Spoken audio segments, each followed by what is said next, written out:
그러나 바울과 바나바는 담대하게 말하였다. 우리는 하나님의 말씀을 당신들에게 먼저 전해야 하였습니다. 그러나 지금 당신들이 그것을 배척하고 영원한 생명을 얻기에 합당하지 못한 사람으로 스스로 판정하므로 우리는 이제 이방 사람들에게로 갑니다. 주님께서 우리에게 명하시기를 내가 너를 뭇 민족의 빛으로 삼았으니 그것은 내가 땅끝까지 구원을 이루게 하려는 것이다 하셨습니다. 이방 사람들은 이 말을 듣고 기뻐하며 주님의 말씀을 찬양하였고 영원한 생명을 얻도록 정하신 사람은 모두 믿게 되었다. 이렇게 해서 주님의 말씀이 그 온 지방에 퍼져 나갔다. 아멘. 앉으시기 바랍니다. 우리 기도를 먼저 하도록 하겠습니다. 천지 만물을 창조하시고 죄인들을 부르셔서 빛 대신 예수님을 보게 하시고 구원하시는 그 은혜의 하나님 아버지, 우리의 심령에 언제든지 필요한 은혜를 쏟아 부어 주실 수 있는 그 하나님께 우리가 간절히 간구합니다. 우리가 상황이 아무리 메마르고 아무리 각박하고 아무리 몰인정해도 하늘에 계신 하나님의 은혜는 변함없으시고 또 우리의 심령의 단비를 내려주시리라 믿습니다. 우리에게 꼭 필요한 말씀과 은혜를 이 시간 부어주셔서 우리의 심령이 달라지고 심지어 뜨거워져서 이 자리를 떠날 수 있도록 주님 은혜 베풀어 주시옵소서.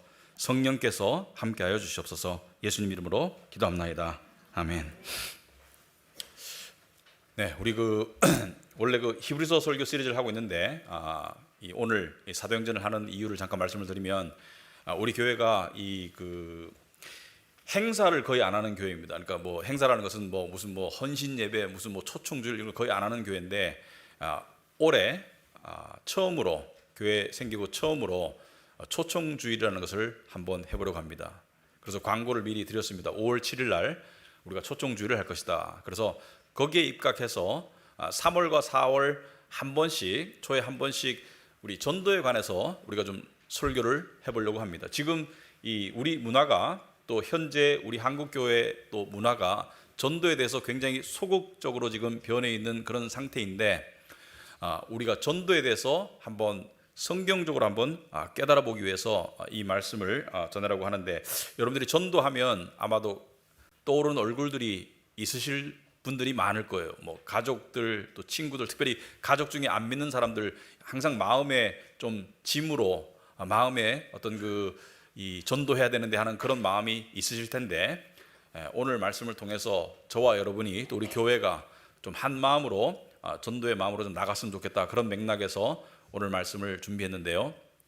이 오늘 본문의 배경을 말씀을 드리자면 이 사도행전을 보면 사도행전은 이 전도의 역사죠. 사도행전의 주인공은 성령님이지만 인간적인 관점에서 봤을 때 가장 많이 활동한 사람은 사도 바울입니다. 성경 27권 중에 13권을 쓴 사도 바울이 가장 많은 왕성한 활동을 했는데, 사도 바울의 일생은 1차 전도 여행, 2차 전도 여행, 3차 전도 여행, 그리고 순교, 이렇게 마감이 됩니다. 그래서 사도 바울의 이 성경을 통한 사도 바울의 삶을 추적할 때 1차, 2차, 3차 전도 여행, 그리고 순교.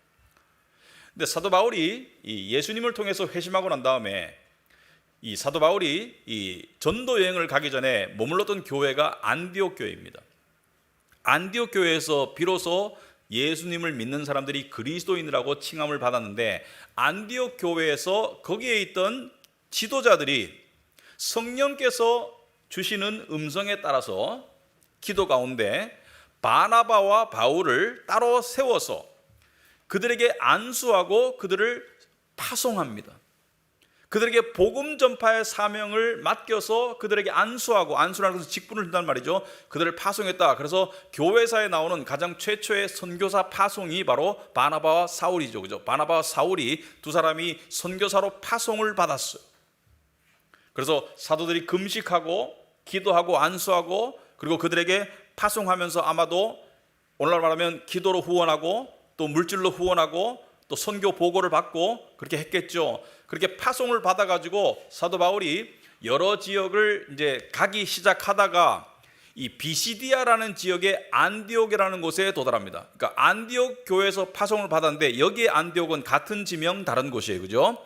근데 거기 가가지고 그 당시에 전도할 때 순서가 있었습니다. 순서가 어떠냐면 유대인들에게 먼저 전도하고 회당에 가서 로마 제국에 흩어져 있는 디아스포라 유대인들 공동체에 가가지고 그들이 모여서 예배드리는 회당에서 먼저 유대인들에게 먼저 전파를 하고, 그 다음에 유대인들이 대부분 거부했습니다. 대부분 메시아를 거부한 결과 AD 70년에 예루살렘 성이 멸망하고 성전이 붕괴되는 그러한 파국을 맞이하는데, 유대인들에게 먼저 전파하고 난 다음에 그 다음에 유대인들이 거부한 복음을 들고 이방인들에게 갔었어요, 그죠? 이방인들에게 그런 순서로 갔는데, 여러분들이 성경에 보시면은 베드로는 주로 유대인들에게 전도를 했고 사도 바울은 주로 이방인들에게 전도를 했습니다. 차이점이 있어요. 자, 그런데 오늘 지금 상황은 유대인들에게 전도했는데 배척당하고 이제 이방인들에게 복음을 들고 가는 그 내용을 짧게 소개하고 있는데, 46절 보시면은 그러나 바울과 바나바는 담대하게 말하였다. 담대하게, 여기서 담대한 것은 약간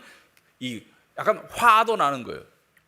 담대하게 말했다. 우리는 하나님의 말씀을 당신들에게 먼저 전해야 했습니다. 여기서 말하는 당신들은 유대인들을 말하죠.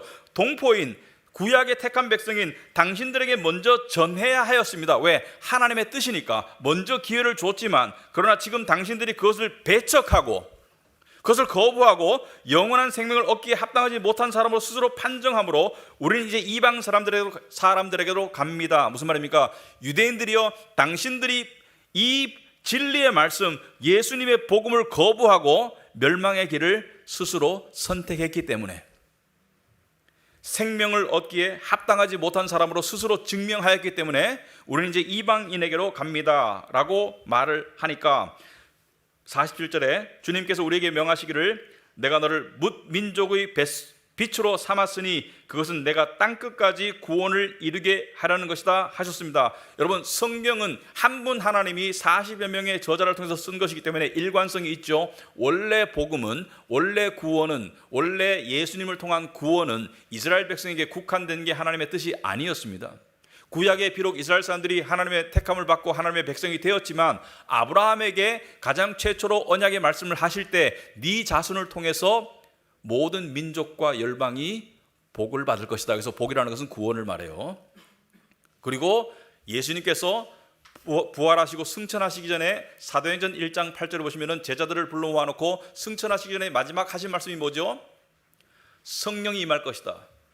너희가 권능을 받을 것이고 예루살렘과 사마리아와 온 유대와 땅끝까지 이르러 내 증인이 될 것이다. 땅끝까지 복음이 전파될 것이다. 그래서 12명의 사도 중에 가룟 유다는 배신하고 그 자리를 대신한 바울을 포함해서 대부분의 사도들이 복음을 전하다가 순교하고 요한만 요한계시록을 쓰다가 이 에베소 교회에서 천수를 다하고 죽는데, 예를 들어서 의심 많은 도마는 인도에 복음을 전하러 가서 거기서 순교했습니다. 그래서 인도에 가면 도마의 유적지가 있는데, 자, 원래부터 복음은 온 땅끝까지 전파되는 게 하나님의 뜻이고, 여러분들이 객관적으로 그러니까 기독교인 입장이 아니고 객관적으로 데이터를 놓고 봤을 때 모든 종교 중에 전 세계로 전파된 종교는 기독교밖에 없습니다.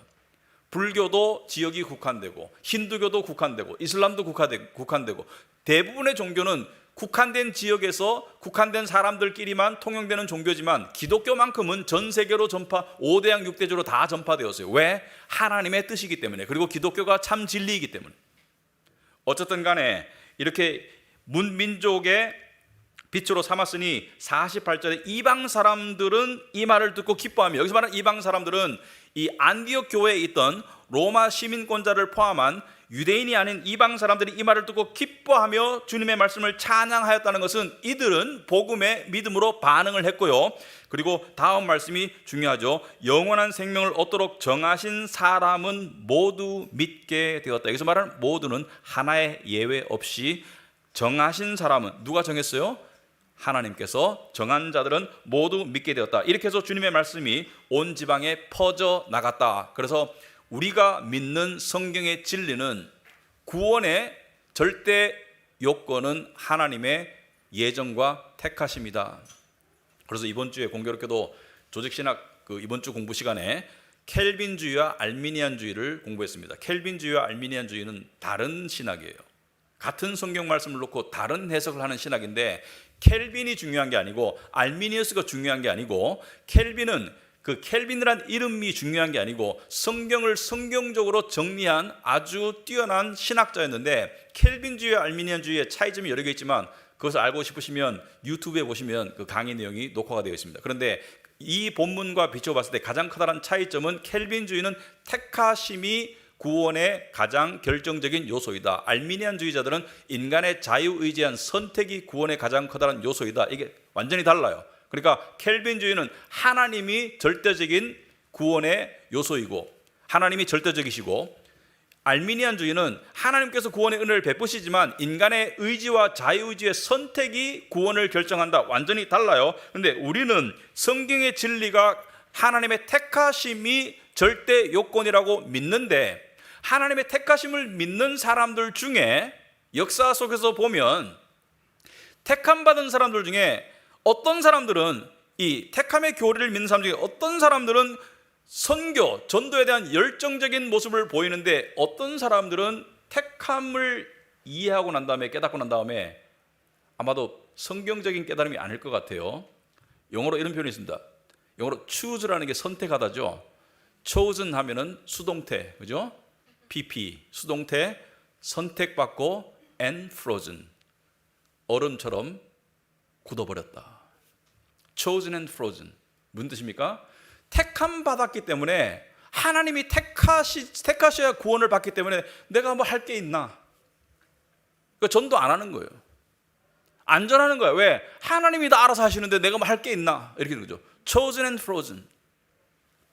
그러니까 택함 받고 얼음장처럼 마음이 차가워지는 사람이 있어요, 자칫 잘못하면. 그런데 어떤 사람들은 chosen and on fire, 택함 받고 난 다음에 열정으로 불타는 사람이 있습니다. 자, 택함의 교리는 우리가 다시 한번 짚고 넘어가지만, 사도 바울도 분명히 성경 13권을 썼는데 신약 27권 중에 사도 바울이 여러 군데에서 택함을 이야기하고 있고, 가장 분명한 곳 한 곳을 보자면 에베소 1장 4절에 하나님은 세상 창조 전에 그리스도 안에서 우리를, 여기서 우리는 구원받은 자들을 택하시고, 이렇게 되어 있어요. 택하셨다. 그러니까 창세 전에 택했다는 것은, 하나님은 아담과 하와의 이 죄로 인한 타락을 미리 아셨고, 죄 가운데 사망 가운데 있을 영혼들을 미리 아셨고, 그들 중에서 구원받을 자들을 택하시고, 5절에 보시면 에베소 1장 5절에 하나님은 하나님의 기뻐하시는 뜻을 따라, 그러니까 인간의 노력과 자유의지가 아니라 하나님의 기뻐하시는 뜻을 따라 예수 그리스도를 통하여 우리를 하나님의 자녀로 삼으시기로 예정하셨다. 그죠? 분명하죠? 택하고, 예정은 미리 정하셨다. predestination, 미리 정하셨다는 것을 뜻하죠. 그래서 하나님께서 예정하신 영혼들은 모두가 구원을 받게 되고, 사도 바울은 이것을 썼고 믿었고 확신했던 사람인데, 그는 전도에 대한 열정이 누구보다 뜨거웠어요. 근데 왜 어떤 사람들은 택함의 교리를 받아들이고 얼음장처럼 굳어버리는가? 내가 한다고 소용있나? 하나님이 알아서 하시는데. 근데 어떤 사람들은 그 택함의 교리를 바탕으로 더 열정적으로 복음을 전했나? 하나님의 택하심과 인간의 자유의지, 인간의 열심과의 상관관계를 인간이 딱 떨어지게 이해하도록 설명한 신학자는 역사 속에 없었습니다. 앞으로도 없을 거예요. 이건 미스테리의 영역이기도 합니다. 어느 누구도 똑 떨어지게 설명하지 못했어요. 여러분, 우리는 때때로 다 알고 싶죠. 여러분, 알고 싶죠, 그죠? 근데 아는 만큼 아는 건 좋은데 모르는 것보다는 아는 게 훨씬 좋죠. 근데 신비의 영역까지 알려고 하는 것은 사실은 좀 곤란해요. 왜냐하면 역사 속에서 똑똑했던 위대했던 신학자들이 다 연구해보고 다 항복한 그런 내용들을 우리가 알려고 하는 것은 사실은 좀 무모하기까지예요. 이것은 인식론적으로 설명을 드리자면, 우리가 하나님의 경륜, 하나님의 역사, 하나님의 섭리를 우리가 다 꿰뚫어 안다고 할 때, 그때 발생하는 인식론적인 현상이 뭐냐면, 우리의 인식의 틀 안에 하나님을 넣어 놓은 겁니다. 그러므로 우리의 인식의 틀 안에 갇히게 되는 하나님은 성경의 하나님이 될 수가 없습니다. 왜냐하면 하나님은 무한하시기 때문에. 우리는 하나님이 보여주시는 만큼 알 수는 있어도 하나님을 꿰뚫어 알 수는 없어요. 왜? 하나님과 우리는 존재적으로 엄청나게 차이가 나기 때문에. 예를 들어서 여러분들이 개미와 커뮤니케이션이 가능하다고 생각해 봅시다. 가정해 봅시다. 여러분이 개미와 커뮤니케이션을 할 수가 있어. 근데 개미랑 친해졌어. 개미에게 나는 뭐 짜장면을 좋아해. 나는 거짓말을 싫어해. 개미야, 너는 언제 기분이 좋니? 나는 가다가 이 빵 부스러기를 발견했을 때 기분이 좋아. 여러 가지 대화를 하는데 개미가 어느 날 여러분에게 근데 당신하고 이렇게 좀 오래 지내다 보니까 이제 당신을 내가 다 알겠어. 이렇게 말하면 여러분들이 개미에게 뭐라 그랬어요? 그 작은 머리로 나를 이해한다고? 불가능하죠. 개미와 인간의 차이보다 우리와 하나님 차이가 훨씬 커요. 그래서 제가 지금 드리는 말씀의 요지는 뭐냐면 인간의 열심과 하나님의 예정 사이를 딱 떨어지게 설명한 신학자는 없었습니다. 그런데 어떤 사람은 하나님이 예정했기 때문에 내가 열심을 낼 필요가 있나라고 생각하는 반면에 사도 바울과 같은 사람은 오히려 하나님의 예정이 인간의 열심을 통해서 역사하신다는 것을 알았어요. 여러분, 열심히 그러니까 성공이 예정되어 있다는 A라는 사람이 성공이 예정되어 있다고 칩시다. 그 성공이 무슨 성공인지 모르겠어요. 그렇다면 이 사람이 부지런할까요? 게으를까요? 10중 8구 부지런하겠죠, 그죠? 그 부지런함을 통해서 하나님의 예정된 성공이 이루어지지 그 사람의 게으름을 통해서 이루어지지는 않아요. 하나님께서 누군가를 구원으로 예정하셨다면 누군가의 열심과 누군가의 기도를 통해서 그걸 예정하시는 것이지 그것을 이루어가시는 것이지 누군가의 게으름이나 무관심을 통해서 이루어가지는 않겠죠. 기독교 역사에서 선교의 역사가 있습니다. 근데 선교가 그러니까 근대 선교, 그러니까 해외 선교. 요즘 해외 선교라는 말이 우리는 아무렇지 않게 쓰지만 옛날에는 해외가 어딘지를 몰랐습니다. 옛날에는 세상이 어떻게 생겼는지를 몰랐어요. 옛날에는 아메리카 대륙이 있는지, 인도가 존재하는지, 아시아가 존재하는지, 유럽이 존재하는지 서로 몰랐는데 어느 정도 문명의 발달과 교통, 그러니까 이 육상과 해상 수단의 발달을 통해서 서로 알게 되고 난 다음에 가장 최초로 역사 속에서 가장 최초로 해외 선교, 그러니까 해외 선교에 불을 당긴 사람을 우리는 근대 선교의 아버지라고 부르는데 그 사람이 윌리엄 캐리예요. 윌리엄 캐리는 이 1761년에 영국에서 태어났습니다. 그런데 가난한 구두 수선공의 아들로 태어났어요. 그래서 아버지의 가업을 이어받아서 1761년에 태어나가지고 구두 수선공이 되었는데 신앙이 아주 좋았어요. 그래서 구두 수선 가게, 그러니까 구두 수선 빵에 가면 구두 수선을 가죽으로 하잖아요. 가죽으로 세계 지도를 만들었어요. 그리고 거기다 알려진 나라들을 표시했습니다. 그 중에 하나가 인도예요. 그리고 윌리엄 캐리는 그걸 보면서 하나님께 기도했습니다. 주여, 이 다른 지역의 이교도들에게 전도할 수 있도록 해주옵소서. 이게 그 사람의 기도 제목이었어요. 이 사람은 칼빈주의의 신학을 따랐던 사람입니다. 근데 열정적으로 기도하는 가운데 선교사가 되기 위해서 이제 안수를 받았습니다. 그래서 30대 초반에 이 목사님들의 모임에 갔어요. 목사님들의 모임에 가가지고 논문을 발표합니다. 어떤 논문이냐? 이교도들에게 복음을 전하는 그 길을 찾자 하는 제목의 논문을 가지고 열정적으로 발표하고 있는데 어떤 나이 많은 목사님 한 분이 젊은이 그냥 안 깨나 하나님이 이교도들을 회심하시기를 원하신다면 자네의 도움 없이도 하실 걸세. 이 사람이 바로 chosen and frozen 된 사람이에요. chosen and frozen 된 사람이에요. 하나님이 택하셨다면 당신이 안 나서도 하실 걸세.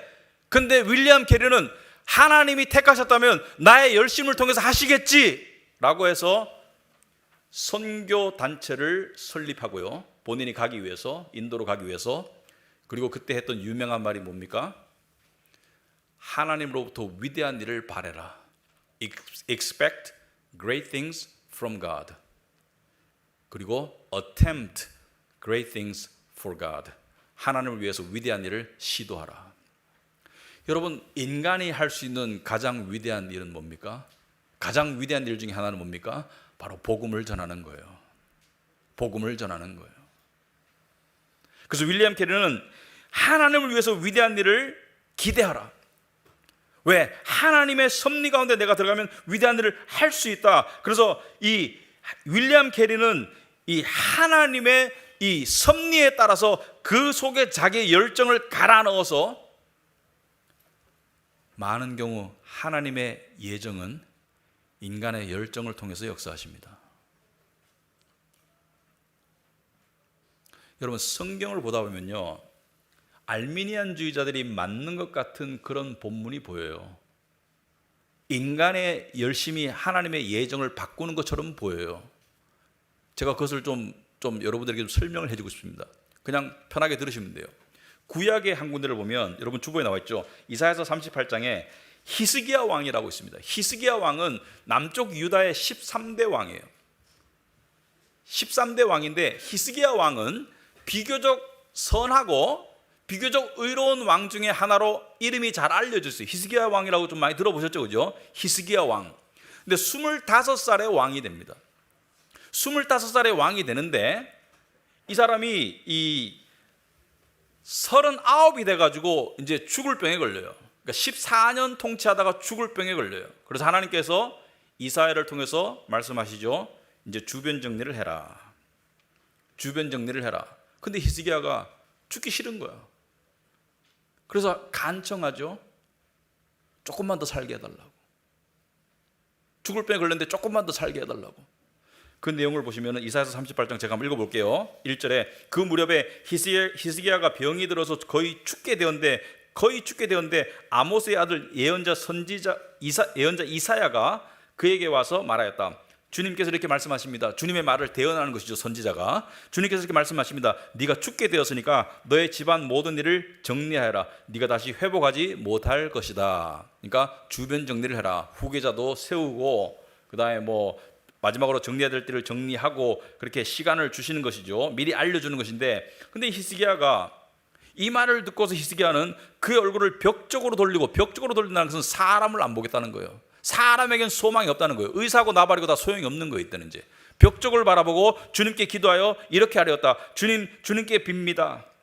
제가 주님 앞에서 진실하게 살아온 것과 온전한 마음으로 순종한 것과 주님께서 보시기에 선한 일을 한 것을 기억하여 주십시오. 이렇게 기도하고 나서 히스기야는 한참 동안 흐느껴 울었다.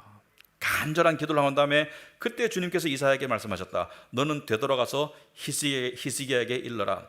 너의 조상 다윗의 하나님이신 주님께서 이렇게 말씀하신다. 네가 기도하는 소리를 내가 들었고 네가 흘리는 눈물도 내가 보았다. 내가 너의 목숨을 15해 더 연장시켜 주겠다. 그래서 54살까지 살다가 죽습니다.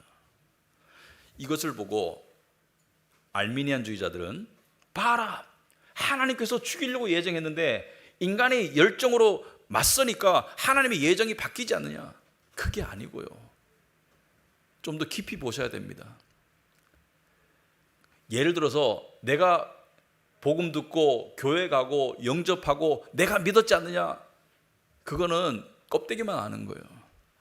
하나님의 예정 속에는 히스기야의 눈물의 간청이 들어 있었고 원래 예정이 히스기야가 54살까지 사는 거예요.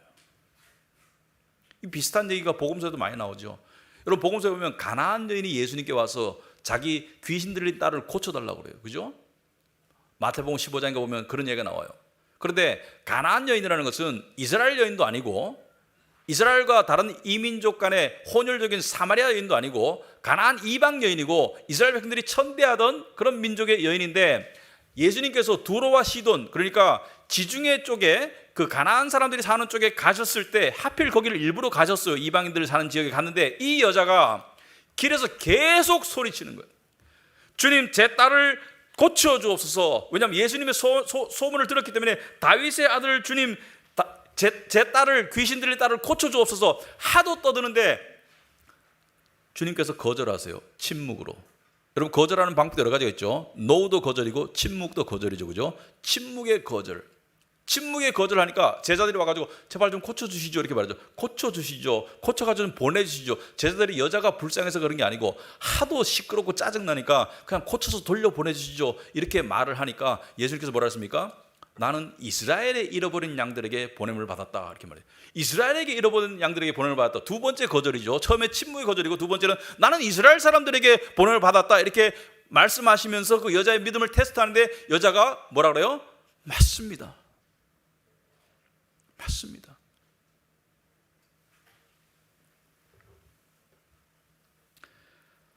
주님 저를 도와주십시오. 무릎을 꿇고 또 간청해요.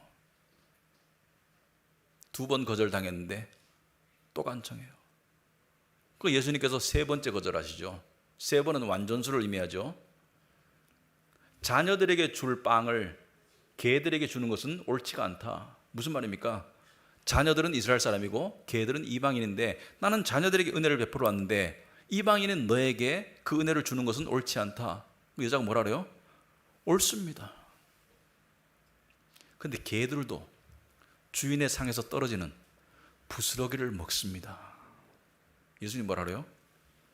네 믿음이 네 딸을 구원하였다. 나을 것이다. 여러분, 예수님의 원래 예정이 안 고쳐주는 거라고 생각하지 마십시오. 예수님의 원래 예정은 고쳐주시는 거예요. 그런데 이 여인의 믿음을 위해서 세 번 거절하신 거예요. 이 여인의 열정을 끌어내기 위해서. 여러분, 우리는 기도하면 한 번 기도해가지고 안 되면 멈출 때가 많거든요. 여러분, 기도해 보세요. 기도하면 거꾸로 갈 때 많습니다.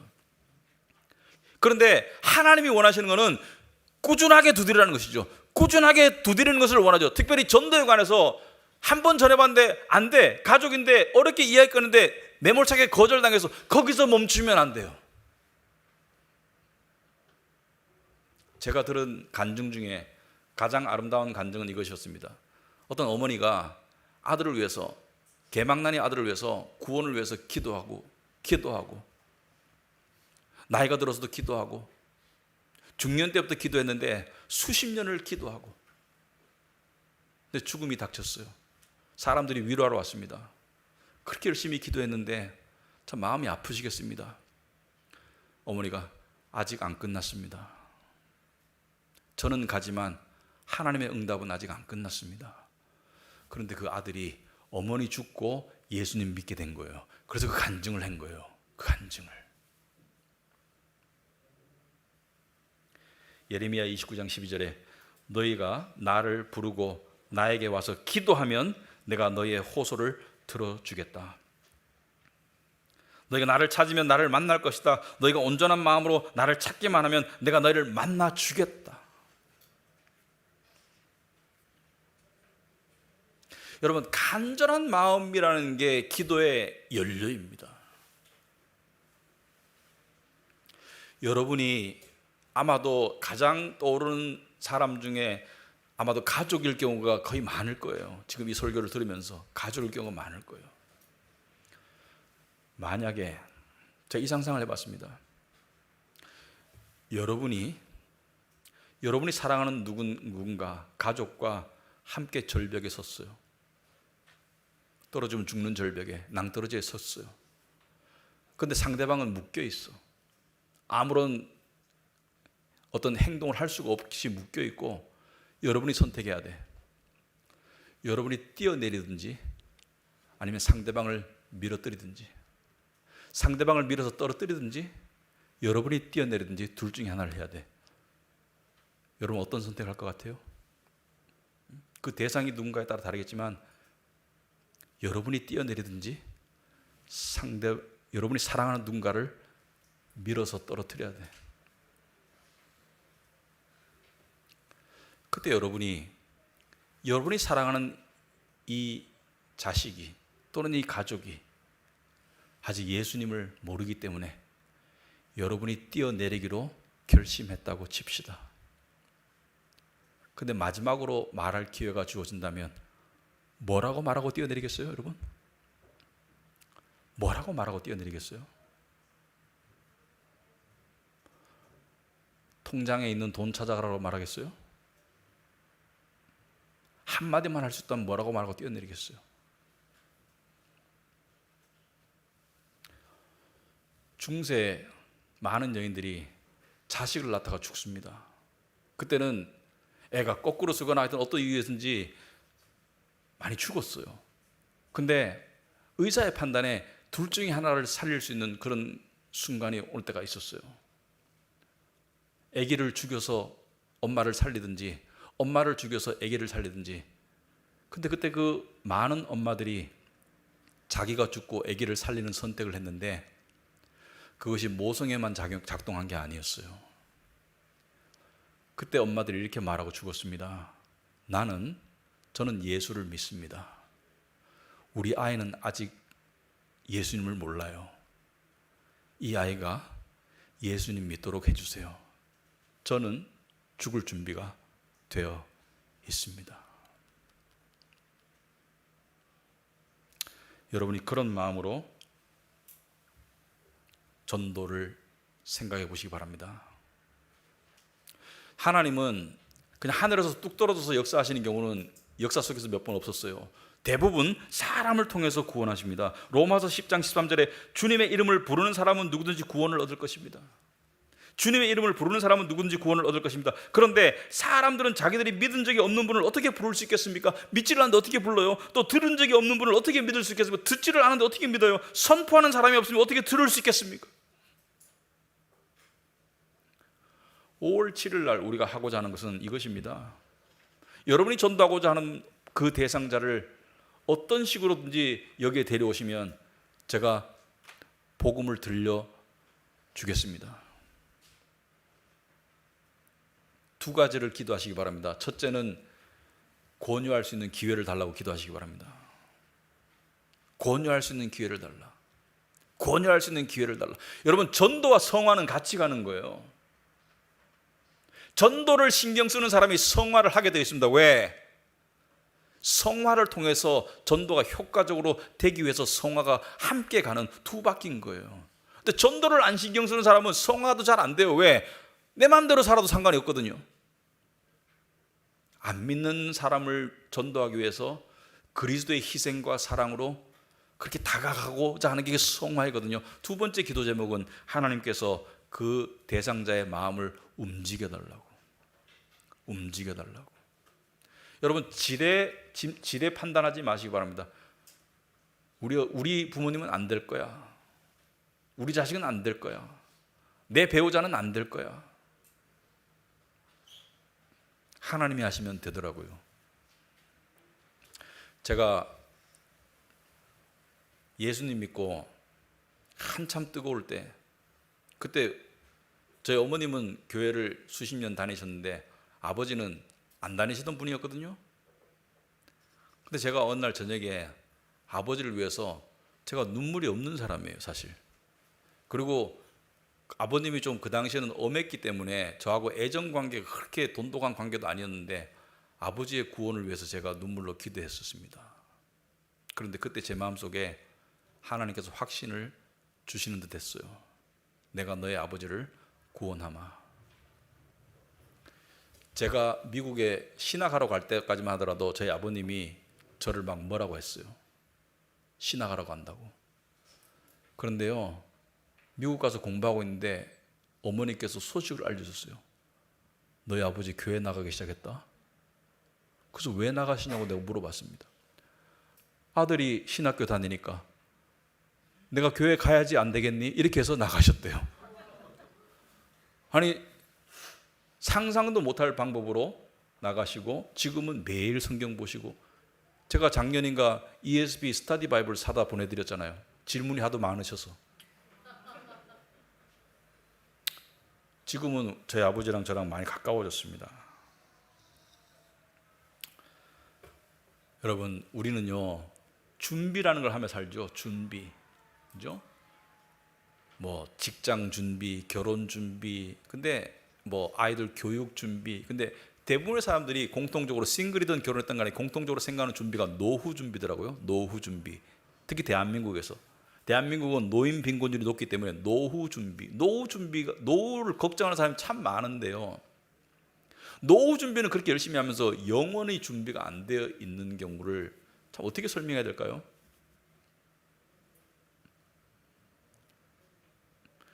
여러분, 주님의 마지막 심판에서는 두 길이 있습니다. 하나는 위로 가는 것이고 하나는 밑으로 가는 거예요. 위로 가는 것은 천국으로 들림받는 것이고, 하나는 밑으로는 불구덩이죠. 지옥을 불구덩이라고 표현하고 있죠. 지옥을 불구덩이다. 불구덩이로 밀어지는 게 지옥입니다. 그런데 여러분이 사랑하는 누군가가 그 갈림길에 서서 지옥으로 떠밀려지기 전에 여러분과 눈이 마주쳤어요.